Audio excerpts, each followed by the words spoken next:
Welcome to Perimeter College's Decatur Campus.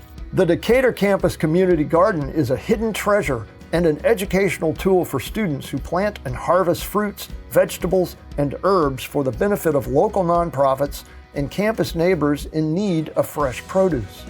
Located in a picturesque area of the campus just off the quad, lively campus events also take place on the plaza. The Decatur Campus Student Center is a central gathering place for students with multiple resources and services inside. Also located here is our Science, Technology, Engineering, and Math Resource Center and our Student Life and Student Government Association.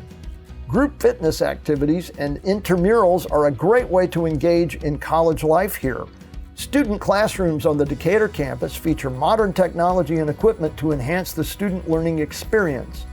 In 2018, the DeKalb County Department of Recreation, Parks, and Cultural Affairs named a 3.8-mile trail that begins on the Decatur campus after former United States First Lady Michelle Obama.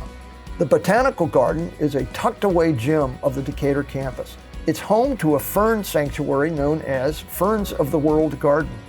With 4,000 ferns from across the world, it's believed to contain more species of ferns than any other garden in the country and possibly the world. Welcome to Perimeter College's Decatur campus.